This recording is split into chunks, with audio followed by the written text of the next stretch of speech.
우리 정부 같은 경우에도 이제 향후 5년 동안에 어떻게 국정을 운영할지 밑그림을 그리는 국정기획위원회를 출범해서 오늘부터 업무 보고를 받던데 이게 전으로 따지면 네. 인수위원회 아닙니까? 인수위원회 어떤 일 하는 곳이죠?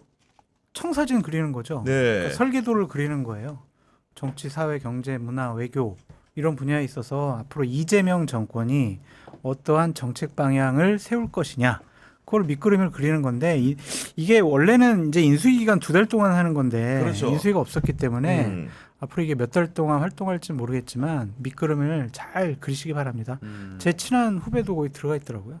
누구 들어갔어요? 네. 안 알려주지. 아 근데 친하다고 하면 거기서 또 그렇지. 핍박을 받을 수 있으니까 안 알려주지. 한방을 받을 수 아니 저는 어디 가서 장성철 소장하고 친하다고 다 이야기하고 다니는데 아니 그 원장님은 네. 그쪽 진영에서 탄탄한 입지를 갖고 계시지만 아, 또 제 네. 후배는 또 이렇게 들어갔는데 이게 안 되죠. 전문가로 들어가셨구나. 그렇죠, 전문가. 아니 뭐 장성열 선배 후배 중에는 강훈식 비서실장도 있습니다. 그렇게 든든한 그렇죠. 분이 훈식이 있는데 후배네. 뭐가 대학교 후배네, 걱정입니까, 훈식이가. 지금 이게. 그렇지. 잘 네. 알아요 그분하고. 네. 둘이 학교 둘이 다닐 또 때부터 잘 알았던 건 아니죠. 예. 그건 아니죠. 네. 뭐 그런 건데 저는 진짜 잘합니다. 100일 대장정이라고 옛날에 100일 동안 같이 다녔어요. 아 그 100일 대장정 옛날 강훈식 운동할 때 학생 강훈식 운동할 때 실장. 아니 저기 언제요? 예. 민주당인데 그게 2010년도인가? 아, 네네. 그 100일 대장정 한다는 건 전국을 다닌 겁니까? 그때? 전국 100군데 다녔죠. 아, 다니면서 이제 민주당의 그런 그 당세를 확장하기 당 위해서 대표가 가서 타운홀 네. 미팅하고 현장 체험하고 뭐 이런 일들을 했죠. 아니 그럼 혹시 같이 다니면서 네. 인간 몇몇 오래 다니면 알게 좀 되는데 에피소드 하나, 알죠. 네. 그런 거 좀 하나 좀 얘기 좀 해주세요. 예. 그냥 우리 저기 훈식이는 우리 훈식이죠. 덕담 외에는 할 게 없는 인성도 좋고 기획력도 있고 늘 초심을 가지고 있는 정치인. 야. 역대 우리 민주당 정부에 있었던 어떤 비서실장과 비교해도 네. 탑이다라고 저는 그래요? 생각합니다. 근데 최근에 이제 그 방송이나 사진을 통해서 알려지는 몰골을 보면은 굉장히 피곤해하는 얼굴들이 많다 보니까 정말 대통령 보좌하는 게 쉬운 일이 아니구나. 살이 이런 생각 쫙 들거든요. 빠지고. 예. 지금 뭐 예를 들면은 뭐 G7 네. 뭐 정상회의 한다. 뭐 다음 주에 이제 나토 회의에 참석한다. 이런 것도 이제 비서실장이 다 이제 여러 가지 총괄적으로 준비해야 될 거고 인선 문제도 해야 될 거고 비서실도 구성해야 될 거고 정말 모든 걸 다 하는 거예요. 대통령에게 올라가는 보고서 모든 거를 다 컨트롤하는 자리가 비서실장 아닙니까? 보통 그렇죠. 이제 우리가 군대에 있을 때도 소대장이 휴가를 받으면 이제 군대원이 좋아합니다. 예, 조금 편해지겠구나. 돌아올 때까지는. 그 맞죠. 지금 해외 순방 1박 3일 나가 있는데 표정이 좋으시더라고요. 옛날에 저기 김우성 대표 모실 때 김우성 대표님 저기 지방이나 외국 많이 보내셨죠? 외국 가시면 저는 그때 휴가입니다. 그렇죠. 맞아. 밑에 계신 저는 휴가 분들이. 아닌 게 아니라 이제 영접하러 나온 공항에서의 모습이 정말로 해맑아가지고 네네. 그간에 2주밖에 안 되니 너무 힘들었구나 이런 생각 들었어요. 네. 보람도 있죠. 근데 그 전 민주당 정부의 비서실장들하고 비교해 봤을 때 강훈식 실장은 정책과 정치 두 가지 다 되는 사람이다. 그런 측면에서 굉장히 저는 기대감이 있고요. 아직 젊기 때문에 큰 꿈을 꿀 수 있는 그런 훌륭한 분이다. 또 이 네. 진정성이 있는 사람이다. 어. 뭐 솔직히 사랑합니다 후배지만. 네. 아, 정말로 찐 사람을 진심으로 이렇게 좋아합니다. 붙잡는 게 아니 있는데 우리 원장님 입에서 사랑이라는 단어. 제가 남 별로 남 네. 칭찬 안 하는 사람입니다. 진짜 거의 안 하거든요. 남 칭찬 안 하는 사람이죠. 혹시 뭐 부탁할 거 있으신 거 아니죠? 아니요 전혀 없어요. 전혀 없어요. 아니 그런 상황인데 어쨌든 간에 국정기획위원회라는 거는 말씀대로 밑그림이나 청사진을 그리기 때문에 앞으로 정부 조직을 이재명 정부가 천천히 어떻게 바꿀 것인지가 굉장히 궁금한데 그런 것들이 많이 거론되지 않습니까 지금? 그렇죠. 국정기획을 정말 잘 짰어요. 단 하나 흠결이 있다면은 제가 참여하지 않는다는 거.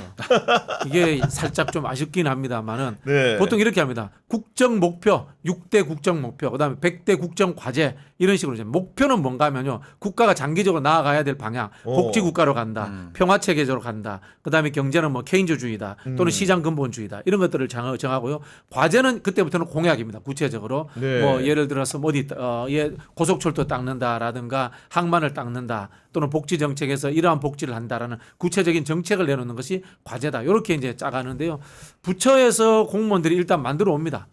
부처에서 일단 공무원들이 만들어 오고요. 당에서 대선 공약도 만들었던 것이 있습니다. 그거 두 개를 일단 합칩니다. 합쳐가지고 거기에서 실현 가능한 것들을 우선 뽑아내는 그렇구나. 그런 네. 방식으로 정해갑니다. 네. 이제 이미 합쳐졌어요. 그래가지고 음. 국정기획위원회에서 대한민국 진짜 성장을 위한 전략이라고 해서 아, 이미. 112페이지짜리 네. 이미 해설서를 내놨어요. 내놨구나. 거기 보면은 3대 전략, 5대 과제 오. 맞습니다. 그런 식으로 합니다. 이런 것도 있고 또 대한민국 진짜 성장의 기반, 규제개혁, 금융개혁, 행정개혁, 교육개혁, 통상전략 이런 것들 세부적으로 들어있기 쭉 때문에 아웃라인을 다 그려놨더라고요. 이미 이제 이걸 가지고 이제 스케치가 되어 있으니까 그림을 그리겠죠. 이제. 근데 보통 이제 성격으로 보면은 인수위랑 지금 거의 비슷하다는 느낌이잖아요. 근데 인수위에서도 사실 이제 향후 내각을 위한 인선들이 거기서 빠져나오는 경우가 있는데 지금 여기 국정기획위원회에서도 내각 인사들이 좀 포진해 있을 가능성이 있을까요? 당연하죠. 제가 문재인 정부 국정기획이 있었는데요. 같이 회의하다가 전화 받고 장관으로 가신 분도 있습니다. 아, 그래요? 회의하다가 혹시 다 지났으니까 누군지 혹시 공개 가능합니까? 네, 가능합니다. 네. 환경부 장관. 네. 아 정은경 장관 당시에? 이름은 잘 기억 못 하겠습니다. 네네, 아마 네, 그랬던 네, 것 네. 같은데. 그런 적도 있고요. 근데 문재인 정부 때는 국정기획위가 조금 늦게 출발을 했어요. 네. 그래서 장관 인선이 많이 된 상황에서 했었는데 지금 이재명 정부는 장관 인선이 많이 되지 않은 상황에서 출발했기 때문에 국정기획위원회 참여하시는 분들이 기대감 있을 것 같아요. 네. 그리고 이제 그런 상황인데 무엇보다도 국정기획위원장이 누구인가 관심이 많이 끌고 있는데 이한주 위원장 이분은 사실은 이재명 대통령하고 정말 40년 동안 한 뗄래야 뗄 수 없는 불가분의 관계 아니겠습니까? 경기도지사가 됐을 때도 인수위원장을 하셨고요. 성남 시절부터 이 정책 브레인 역할을 하신 좌장 그런 분이다라고 보시면 되고요. 네. 그럼에도 불구하고 이분이 독자적으로 국정 목표나 과제를 결정하지는 않으실 것 같아요. 전체적인 의견들을 조율하는 역할들에 중점적으로 자기 포지션을 맞추지 않을까 그런 생각이 듭니다. 즉 제가 봤을 때는 공직 사회라든가 전문가들의 의견이 굉장히 많이 저는 반영될 것이다. 그렇게 예측을 합니다. 근데 이한주 위원장과 관련해서는 2021년도 9월 달에 이재명 당시 네. 민주당 대선 후보께서 네. 캠프의 정책본부장을 시켰다가 여러 가지 이제 투기, 편법 증여 의혹 때문에 네. 거기서 사퇴를 시켰거든요. 음. 그러면서 뭐라고 하셨냐면 그런 문제 있는지 몰랐다라고 하시면서 그런 분은 내가 당선되면 공직을 할 수가 없다. 네. 이런 식으로 얘기하셨거든요. 근데 이번에 국정기획위원회라는 중요한 자리를 맡은 것을 보면 네. 상당히 신뢰하는 거 아니냐. 그러니까 왜냐면은 경기도 있을 때는 경기연구원장 하셨죠. 네. 민주당 당대표가 된다면 민주연구원장을 시켰는데 그 얘기는 이재명의 싱크탱크가 그렇죠. 이한주란 얘기 아니겠습니까 이게? 공직이 이제 좀 불편할 수 있습니다. 그래서 아마 저는 국정기획위원장을 시키지 않았나라는 생각이 네. 드는데 국정기획위원회는 한시적 조직이거든요. 그래도 공직이잖아요. 공직이라고는 하진 않더라고요. 제가 확인을 국정기획위원장이 해보니까. 네. 국정기획위원장 월급 어디서 받아요? 월급 안 나와요. 않아요? 월급이 안 나옵니까? 네. 저도 국정기획위원회 전문위원을 했습니다. 과거에. 네. 일단 활동비 나오잖아요. 활동비 어디서 2만 원 나와요? 받았습니다. 아이 위원장 활동비 더 주지. 거의 없을 겁니다. 아마. 뭐 여하간 그런 성격인 네, 것인데 네. 네. 그런 성격의 전문가 집단들이 만들어서 모여서 만든 한시적인 위원회 구조다. 의견 내고 이제 해산한다. 이렇게 이제 판단했던 것 같고요. 참 이런 거 예측하면 안 되는데 그래서 아마 이거 하고 나신 이후에 공직을 안 하실 가능성 저는 높다고. 저도 안 할 가능성이 높을 것 같은데 네, 네. 어쨌든 간에 이재명 대통령과 굉장히 궤를 같이 하는 분이기 때문에 저도 좀 취재를 해봤어요. 그래서 이제 굉장히 이분하고 가까운 사람하고 제가 술을 진하게 먹으면서 네. 이분이 어떤 분이냐 물어봤더니 저한테 이한주는 3가지 단어를 언급을 한다. 가까운 사람들에게 강조를 한다. 이재명 대통령이 집권하기까지 어떤 단어였냐? 첫 번째가 충성, 두 번째가 집권, 세 번째 단어가 신기한데 혁명이라는 단어를 이렇게 많이 쓴대요. 혁명이요? 그러니까 이게 뭔가 시계열로 이어지는데 충성, 집권까지 온 겁니다. 그러면 그 바꿀 세상을 어떻게 만들 거냐? 혁명한다는 말을 많이 썼다는데 이게 사실은 2017년도에 이재명 대통령이 처음 대선할 때 본인 이름으로 내놓은 책 이름이 이재명 대한민국 혁명하라예요. 뭐 그런 부분도 남아 있을 것 같은데 여하간 생각보다는 굉장히 진보적인 성향이 맞는 것 같고 실제로 제가 예전에 이제 공천 받는 과정에서 이한주 그 위원장을 만났던 사람 얘기를 들어봤더니 앉자마자 면전에서 학생운동 해봤어? 그래서 아닌데요 그랬더니 그러면은 시민운동 해봤어? 아닌데요 그랬더니 노동운동 해봤어? 아닌데요 그랬더니 그런 사람이 무슨 정치를 해 이렇게 말했다고 하더라고요 보니까. 맞는 말이긴 한데 네. 그걸 강요하지는 않을 겁니다. 왜냐하면 네. 바뀌었어요. 2017년에 이재명과 네. 2017년에 이한주가 지금과 같다라고 생각하시면 안 되고요. 이한주 원장의 이제 전력 자체가 진보적 지식인으로서의 사회운동에 네. 아주 깊이 참여하신 분인데 지금의 스탠스는 굉장히 다릅니다. 그래서 제가 앞서 말씀드렸잖아요. 자신의 소신을 관철시키려고 하지는 않을 것이다. 우리 이제 공직자의 스타일 중에 책임윤리, 소신윤리를 이야기하지 않습니까? 그런 부분에서 이분들은 소신윤리보다는 책임윤리가 강한 사람이다. 지금 책임윤리가 대한민국의 강한 위기 사람이다. 상황을 어떻게 해결할 것인가라는 책임윤리 중심으로 저는 생각할 거라는 생각이 들고요. 이재명 대표의 최근의 행보를 보면요. 점진적인 개혁론자다라고 이렇게 봐야지 혁명이라든가 급진적인 변화를 추구하지는 저는 않는다. 네. 이 부분에 대해서 제가 확신합니다. 그러니까요. 네. 아마 대한민국에서 가장 힘이 센 조직이 국정기획위원회가 될 수가 있을 거예요. 아 그래요? 왜냐하면은 여기는 제도를 바꿀 수도 있는 것이고 법률도 바꾸고 네. 법률을 새롭게 만들라고 이렇게 지침을 줄 수가 있는 네. 거잖아요. 그런 기획을 하는 곳이잖아요. 사람도 이렇게 써야 된다라고 얘기할 거고 정책 목표도 바꿀 수가 있는 거잖아요.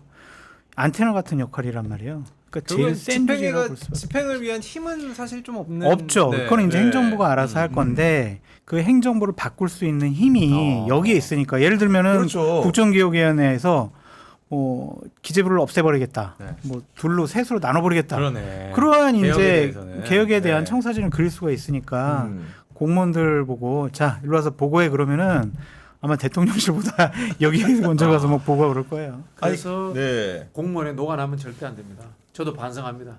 그 당시에 과거에, 네. 과거를 반성하면 반성한다. 네, 반성합니다. 그 사람 네. 전 재산을 저 다 쾌척하시고 정기 은퇴하십시오.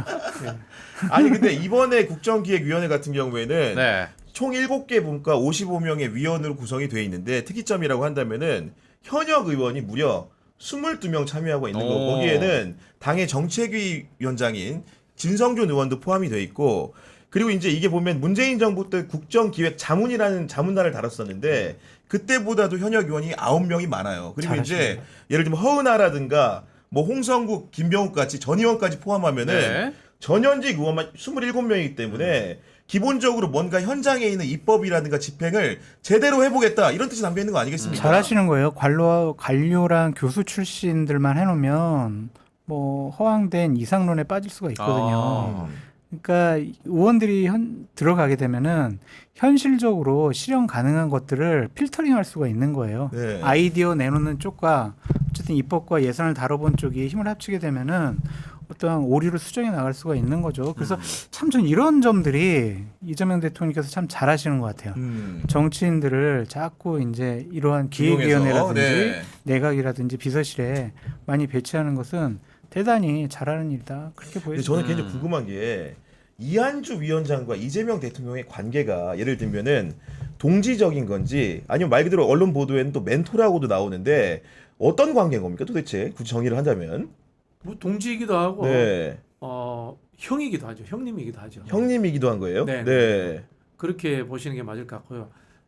다만 이한주 원장의 사상이 이재명 대통령에게 그대로 관통된다. 이거는 저는 그건 아니다. 아니라고 봅니다. 이재명 대통령이 경기도지사를 하고 당 대표를 하면서 많은 생각들, 다양한 정파적 생각들을 가진 사람들을 만나시면서 더 넓어졌기 때문에 이한주 원장과의 정치 철학이라든가 정책 노선이 완벽하게 같다라는 것은 저는 아니다라고 보고 오. 두 사람이 아까도 말씀드린 것처럼 내란 종식과 경제위기 극복이라는 시대적 과제에 대해서 책임윤리라는 측면에서 의기투합한 것이지 완벽히 같지는 않다.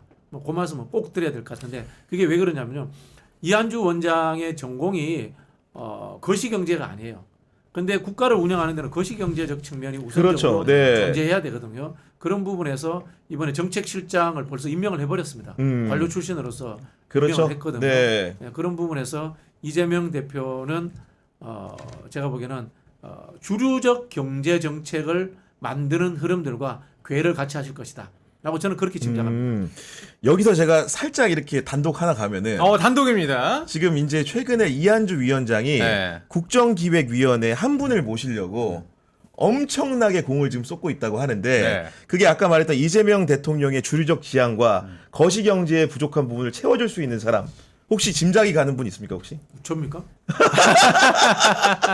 우리 박진영 원장이면 좋겠지만 그건 좀 아닌 것 같고. 누구니까? 제가 들어보니까 정운찬 전 국무총리를 모시려고 지금 무지하게 노력을 하고 있답니다. 러브콜을 보낸 상태고 네. 아마 그렇게 되면 MB 때 국무총리를 했고 동반성장위원회 위원장을 했잖아요. 그럼 부족한 부분들을 채워서 가겠다.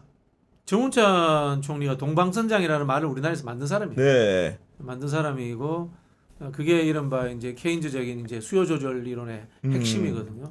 그런 부분들이 필요하다는 것들을 아마 생각을 하고 있을 겁니다. 그리고 뭐 한국의 정부는요 보수 진보 할 것 없이 기본적으로 다 케인즈적인 그런 수요 조절을 하고 있습니다. 시장 근본주의는 한국에서 MB 시절에 잠깐 등장하고 그 외에는 그렇게 정책 집행을 한 적이 없습니다. 네. 그래가지고 아마도 또 보니까 하준경 경제성장수석이 서울대 경제학과 출신이고 정운찬의 제자래요. 실제로 직계 제자기 때문에 그런 부분들이 어우러져가지고 지금 보니까 이한주 위원장이 정운찬을 불러오는데 굉장히 공을 들이고 있고 아마 그 곧 결과물이 나올 수도 있다는 같이 얘기를 하셨으면 접했는데. 좋겠네요. 네. 그렇죠. 이분도 일 스타일을 보면 좀 중독자인 것 같긴 해요. 예, MZ들은 굉장히 좀 꺼려하네. 그래요? 네. 아니 모두 발언에서 첫 회의에서 월화수목 금처럼 본인은 일하겠지만 여러분들한테는 그런 얘기를 못 하겠습니다. 이한주 위원장이? 예, 얘기를 했다니까. MZ들은 굉장히 좀 힘들어한다. 아니 근데 알았어 내가 할게 너희들은 퇴근해 이러는 거랑 똑같네. 난 짜장 어떻게 먹을래, 뭐 퇴근해? 먹을래, 약간 예? 이런 느낌. 아니 그런 얘기 들으니까 이재명 대통령하고 왜 친한지 좀 알 것 같은데 일을 이렇게 아까 말씀드렸지 업무를 않습니까? 중독적으로 한다는 게 노선의 문제가 아니라 음. 국정을 책임지겠다는 자세에서 일치가 됐다. 네. 제가 자꾸 말씀드리잖아요.